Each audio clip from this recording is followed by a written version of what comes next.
प्रिय स्टूडेंट, मैं आपको एक सूचना देना चाहती हूँ। मैंने खबरी ऐप पर भी अपना एक चैनल बनाया है जिसका नाम है LFD हिंदी ट्यूटोरियल। इस चैनल पर आप आपकी परीक्षा से संबंधित सामग्री सुन सकते हैं। इस खबरी ऐप का लाभ यह है कि आप कम से कम डाटा का उपयोग कर अपने उपयोग की परीक्षा सामग्री सुनकर याद कर सकते हैं। खबरी ऐप पर मेरे चैनल का लिंक आपको डिस्क्रिप्शन बॉक्स में मिलेगा। आप खबरी ऐप पर मेरे चैनल पर जाएं और LFD हिंदी ट्यूटोरियल को फॉलो करें। धन्यवाद। हेलो स्टूडेंट्स, मेरे channel LFD Hindi and GK education में आप सभी का स्वागत है। आज मैं आप लोगों को पढ़ाने जा रही हूँ कक्षा 11 का हिंदी की पाठ पुस्तक का पाठ 3 अपू के साथ 2.5 साल, और इस पाठ के लेखक हैं सत्यजीत राय। तो इस पाठ को पढ़ाने से पहले मैं आप सभी से कहना चाहूंगी कि आपने अभी तक मेरे चैनल को सब्सक्राइब नहीं किया है तो प्लीज सब्सक्राइब कर लीजिए ताकि मेरे आने वाले हर नए वीडियो का लाभ सबसे पहले आपको मिल सके। तो चलिए बच्चों, शुरू करते हैं अपू के साथ 2.5 साल। पथेर पंचाली। पथेर पंचाली सत्यजीत राय की एक प्रसिद्ध बंगला फिल्म है। पथेर पंचाली फिल्म की शूटिंग का काम 2.5 साल तक चला था। इस 2.5 साल के कालखंड में हर रोज तो शूटिंग होती नहीं थी। मैं तब एक विज्ञापन कंपनी में नौकरी करता था। नौकरी के काम से जब फुर्सत मिलती थी तब शूटिंग करता था। मेरे पास उस समय पर्याप्त पैसे भी नहीं थे। पैसे खत्म होने के बाद फिर से पैसे जमा होने तक शूटिंग स्थगित रखनी पड़ती थी। शूटिंग का आरंभ करने से पहले फिल्म में काम करने के लिए कलाकार इकट्ठा करने का एक बड़ा आयोजन हुआ। विशेषकर अपू की भूमिका निभाने के लिए 6 साल का लड़का मिल ही नहीं रहा था। आखिर मैंने अखबार में उस संदर्भ में एक इश्तिहार दिया। इश्तिहार का मतलब होता है बच्चों विज्ञापन देना। राज बिहारी एवेन्यू की एक बिल्डिंग में मैंने एक कमरा भाड़े पर लिया था। वहां पर बच्चे इंटरव्यू के लिए आते थे। बहुत से लड़के आए, लेकिन अपू की भूमिका के लिए मुझे जिस तरह का लड़का चाहिए था वैसा एक भी नहीं था। एक दिन एक लड़का आया। उसकी गर्दन पर लगा पाउडर देखकर मुझे शक हुआ। नाम पूछने पर नाजुक आवाज में वह बोला, टिया। उसके साथ आए उसके पिताजी से मैंने पूछा, क्या अभी अभी इसके बाल कटवाकर यहाँ ले आए हैं? वे सज्जन पकड़े गए। सच छिपा नहीं सके। बोले, असल में यह मेरी बेटी है। अपू की भूमिका मिलने की आशा से इसके बाल कटवाकर आपके यहाँ ले आया हूँ। विज्ञापन देकर भी अपू की भूमिका के लिए सही तरह का लड़का न मिलने के कारण मैं तो बेहाल हो गया। आखिर एक दिन मेरी पत्नी छत से नीचे आकर मुझसे बोली, पास वाले मकान की छत पर एक लड़का देखा, जरा उसे बुलाइए तो। आखिर हमारे पड़ोस के घर में रहने वाला लड़का सुबीर बनर्जी ही पथेर पांचाली में अपू बना। फिल्म का काम आगे भी 2.5 साल चलने वाला है। इस बात का अंदाजा मुझे पहले नहीं था, इसीलिए जैसे जैसे दिन बीतने लगे वैसे वैसे मुझे डर लगने लगा। अपू और दुर्गा की भूमिका निभाने वाले बच्चे अगर ज्यादा बड़े हो गए तो फिल्म में वे दिखाई देगा, लेकिन मेरी खुशकिस्मती से उस उम्र में बच्चे जितने बढ़ते हैं उतने अपू और दुर्गा की भूमिका निभाने वाले बच्चे नहीं बढ़े। इंदिरा ठाकुरन की भूमिका निभाने वाली 80 साल उम्र की चुन्नी वाला देवी 2.5 साल तक काम कर सकी। यह भी मेरे सौभाग्य की बात थी। शूटिंग की शुरुआत में ही एक गड़बड़ हो गई। अपू और दुर्गा को लेकर हम कलकत्ता से 70 मील पर पालसिट नाम के एक गांव गए। वहां रेल लाइन के पास काश फूलों से भरा एक मैदान था। अपू और दुर्गा पहली बार रेलगाड़ी देखते हैं। इस सीन की शूटिंग हमें करनी थी। यह सीन बहुत ही बड़ा था। एक दिन में उसकी शूटिंग पूरा होना नामुमकिन था। कम से कम 2 दिन लग सकते थे। पहले दिन जगतदात्री पूजा का त्योहार था। जगतदात्री मतलब देवी के लिए कहा गया है जगतदात्री। पूजा का त्योहार था। दुर्गा के पीछे पीछे दौड़ते हुए अपू काशफूलों के वन में पहुंचता है। सुबह शूटिंग शुरू करके शाम तक हमने सीन का आधा भाग चित्रित किया। छायाकार, निर्देशक, छायाकार। छायाकार का मतलब होता है कैमरामैन। छोटे अभिनेता अभिनेत्री हम सभी इस क्षेत्र में नवागत होने के कारण, नवागत का मतलब है नए होने के कारण थोड़े बोराए हुए ही थे। बोराने से मतलब है पागल होने से। बाकी का सीन बाद में चित्रित करने का निर्णय लेकर हम घर पहुंचे। 7 दिन बाद शूटिंग के लिए उस जगह गए तो वह जगह हम पहचान ही नहीं पाए। लगा ये कहाँ आ गए हैं हम, कहाँ गए वे सारे काश फूल। बीच के 7 दिनों में जानवरों ने वे सारे काश फूल खा डाले थे। अब अगर हम उस जगह बाकी आधे सीन की शूटिंग करते तो पहले आधे सीन के साथ उसका मेल कैसे बैठता, उसमें से कंटिन्यूटी नदारत हो जाती। उस सीन के बाकी अंश की शूटिंग हमने उसके अगले साल शरद ऋतु में, जब फिर से वह मैदान काशफूलों से भर गया, तब की। उसी समय रेलगाड़ी के भी शॉट्स लिए, लेकिन रेलगाड़ी के इतने शॉट्स थे कि एक रेलगाड़ी से काम नहीं चला। एक के बाद एक 3 रेलगाड़ियों को हमने शूटिंग के लिए इस्तेमाल किया। सुबह से लेकर दोपहर तक कितनी रेलगाड़ियां उस लाइन पर से जाती हैं, ये पहले ही टाइम टेबल देखकर जान लिया था। हर एक ट्रेन एक ही दिशा से आने वाली थी। जिस स्टेशन से वे रेलगाड़ियां आने वाली थीं, उस स्टेशन पर हमारी टीम के अनिल बाबू थे। रेलगाड़ी स्टेशन से निकलते समय अनिल बाबू भी इंजन ड्राइवर की केबिन में चढ़ते थे, क्योंकि गाड़ी की शूटिंग की जगह के पास आते ही बॉयलर में कोयला डालना जरूरी था। बॉयलर का मतलब होता है बच्चों जहां भाप बनती है। बॉयलर में कोयला डालना जरूरी था ताकि काला धुआं निकले। सफेद काशफूलों की पृष्ठभूमि पर अगर काला धुआं नहीं आया तो दृश्य कैसे अच्छा लगेगा। पथेर पांचाली फिल्म में जब यह सीन दिखाई देता है तब दर्शक पहचान नहीं पाते कि उस सीन में हमने 3 अलग अलग रेलगाड़ियों का इस्तेमाल किया है। आज के डीजल और बिजली पर चलने वाले इंजनों के युग में वह दृश्य उस प्रकार से हम चित्रित ना कर पाते। आर्थिक अभाव के कारण बहुत दिनों तक हमें अलग अलग समस्याओं से जूझना पड़ा। एक उदाहरण देता हूँ। मूल उपन्यास में अपू और दुर्गा के भूलो नामक पालतू कुत्ते का उल्लेख है। गांव से ही हमने एक कुत्ता प्राप्त किया और वह भी हमसे ठीक बर्ताव करने लगा। फिल्म में एक दृश्य ऐसा है, अपू की माँ सर्वजया अपू को भात खिला रही है। भूलो कुत्ता दरवाजे के सामने आंगन में बैठकर अपू का भात खाना देख रहा है। भात का मतलब होता है बच्चों पके हुए चावल। अपू के हाथ में छोटे तीर कमान है। खाने में उसका पूरा ध्यान नहीं है। वह माँ की ओर पीट करके बैठा हुआ है। वह तीर कमान खेलने के लिए उतावला है। अपू खाते खाते ही कमान से तीर छोड़ता है। उसके बाद खाना छोड़कर तीर वापस लाने के लिए जाता है। सर्वजया उनकी माँ, सर्वजया बाएं हाथ में वे थाली और दाहिने हाथ में निवाला लेकर बच्चे के पीछे दौड़ती है, लेकिन बच्चे के भाव देखकर जान जाती है कि वह अब कुछ नहीं खाएगा। भूलो कुत्ता भी खड़ा हो जाता है। उसका ध्यान सर्वजया के हाथ में जो भात की थाली है उसकी ओर है। इसके बाद वाले शॉट में हमें ऐसा दिखाना था कि सर्वजया थाली में बचा भात एक गमले में डाल देती है और भूलो वह भात खाता है। लेकिन यह शॉट हम उस दिन ले नहीं सके क्योंकि सूरज की रोशनी खत्म हुई और उसी के साथ हमारे पास जो पैसे थे वे भी खत्म हुए।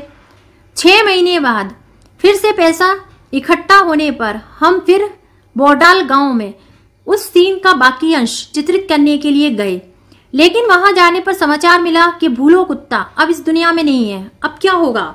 खबर मिली कि भूलो जैसा दिखने वाला और एक कुत्ता गांव में है। अब लाओ पकड़ के उस कुत्ते को। सचमुच ये कुत्ता भूलो जैसा ही दिखता था। वह भूलो से बहुत ही मिलता जुलता था।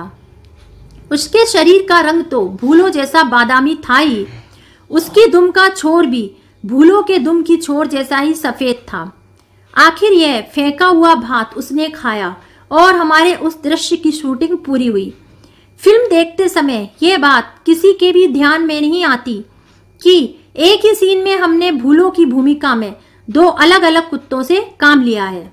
और सिर्फ कुत्ते के संदर्भ में ही नहीं, आदमी के संदर्भ से भी ऐसी ही समस्या से पथेर पंचाली की शूटिंग के दौरान उलझना पड़ा था। श्रीनिवास नामक घूमते मिठाई वाले से मिठाई खरीदने के लिए अपू और दुर्गा के पास पैसे नहीं है। वे तो मिठाई खरीद नहीं सकते, इसीलिए अपू और दुर्गा उस मिठाई वाले के पीछे पीछे मुखर्जी के घर के पास जाते हैं। मुखर्जी अमीर आदमी है, वे तो मिठाई जरूर खरीदेंगे और उनका मिठाई खरीदना देखने में ही अपू और दुर्गा की खुशी है। इस दृश्य का कुछ अंश चित्रित होने के बाद हमारी शूटिंग कुछ महीनों के लिए स्थगित हो गई। पैसे हाथ आने पर फिर जब हम उस गांव में शूटिंग करने के लिए गए तब खबर मिली कि श्रीनिवास मिठाई वाले की भूमिका जो सज्जन कर रहे थे उनका देहांत हो गया है। अब पहले वाले श्रीनिवास का मिलता जुलता दूसरा आदमी कहां से मिलेगा? आखिर श्रीनिवास की भूमिका के लिए हमें जो सज्जन मिले उनका चेहरा पहले वाले श्रीनिवास से मिलता जुलता नहीं था, लेकिन शरीर से वे पहले श्रीनिवास जैसे ही थे। उन्हीं पर हमने दृश्य का वाकई अंश चित्रित किया। फिल्म में दिखाई देता है कि एक नंबर श्रीनिवास बांसवन से बाहर आता है और अगले शॉट में 2 नंबर श्रीनिवास कैमरे की ओर पीट करके मुखर्जी के घर के गेट के अंदर जाता है। पत्थर पांचाली फिल्म अनेक लोगों ने एक से अधिक बार देखी है, लेकिन श्रीनिवास के मामले में यह बात किसी के ध्यान में आई है ऐसा मैंने नहीं सुना। इस श्रीनिवास के सीन में ही एक शॉट के वक्त हम बिल्कुल तंग आ गए थे, और वह भी उस भूलो कुत्ते की वजह से। छोटे से पुकुर के पार मिठाई वाला खड़ा है और इस पार अपने घर के पास अपू दुर्गा मिठाई वाले की ओर ललचाई नजर से देख रहे हैं। क्यों मिठाई खरीदेंगे? मिठाई वाले के इस सवाल का वे ना में जवाब देते हैं। तब मिठाई वाला मुखर्जी के घर की ओर जाने लगता है। दुर्गा अपू से कहती है, चल हम भी जाएंगे। भाई बहन दौड़ने लगते हैं और उसी समय पीछे झुरमुट में बैठा भूलो कुत्ता भी छलांग लगाकर उनके साथ दौड़ने लगता है। हमें ऐसा सीन लेना था, लेकिन मुश्किल यह है कि यह कुत्ता कोई हॉलीवुड का सिखाया हुआ नहीं था, इसलिए यह बताना मुश्किल ही था कि वह अपू दुर्गा के साथ भागता जाएगा या नहीं। कुत्ते के मालिक से हमने कहा था, अपू दुर्गा जब भागने लगते हैं तब तुम अपने कुत्ते को उन दोनों के पीछे भागने के लिए कहना। लेकिन शूटिंग के वक्त दिखाई दिया कि वह कुत्ता मालिक की आज्ञा का पालन नहीं कर रहा है। इधर हमारा कैमरा चालू ही था, कीमती फिल्म जाया हो रही थी और मुझे बार बार चिल्लाना पड़ रहा था, कट कट। अब यहाँ धीरज रखने के सिवा दूसरा उपाय नहीं था। अगर कुत्ता बच्चों के पीछे दौड़ा तो ही वह उनका पालतू कुत्ता लग सकता था।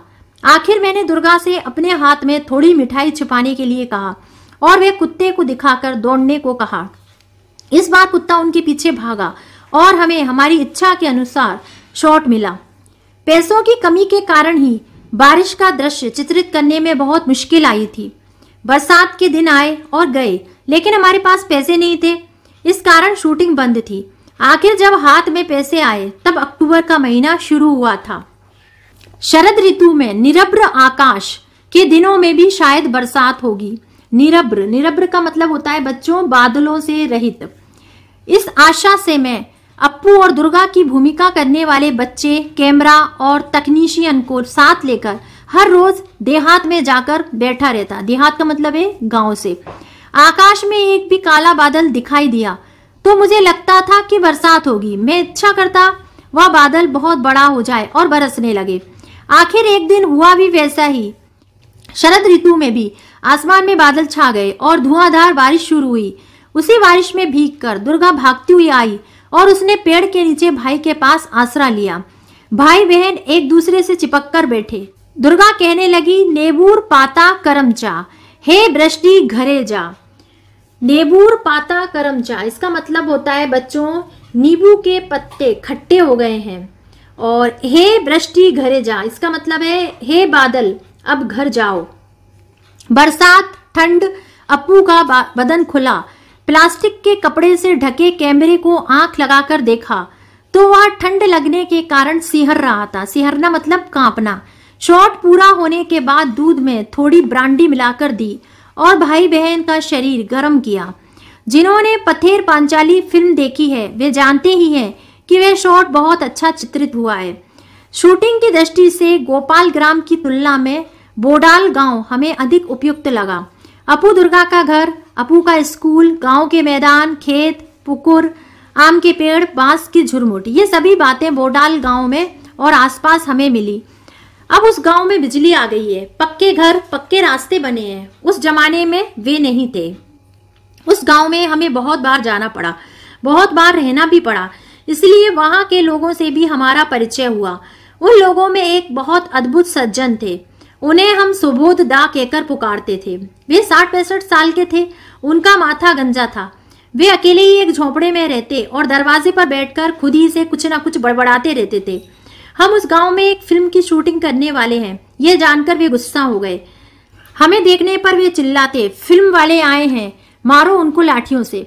पूछताछ करने पर लोगों ने बताया कि वे मानसिक रूप से बीमार थे। बाद में सुबोधदा से हमारा अच्छा परिचय हुआ। वे हमें पास बुलाकर दरवाजे में बैठकर वायलिन पर लोकगीतों की धुनें बजाकर सुनाते थे। बीच बीच में हमारे कानों में फुसफुसाते, वो साइकिल पे जा रहा आदमी देख रहे हो ना, वह कौन है जानते हो? वह है रूजवेल्ट। बच्चों, रूजवेल्ट अमेरिका के 32वें राष्ट्रपति थे। पक्का पाजी, उनके मत से दूसरा एक था चर्चिल। चर्चिल ब्रिटेन के प्रधानमंत्री थे। एक था हिटलर। हिटलर जर्मनी का तानाशाह चांसलर था। तो एक था अब्दुल गफ्फार खान। अब्दुल गफ्फार खान बच्चों, ये अफगान के नेता थे जो भारत पाकिस्तान के विभाजन के खिलाफ थे और इन्हें सीमांत गांधी के नाम से भी जाना जाता है। सभी उनके मतानुसार पाजी थे, उनके दुश्मन थे। हम जिस घर में शूटिंग करते थे उसके पड़ोस में एक धोबी रहता था। उसके कारण हमें बहुत परेशानी होती थी।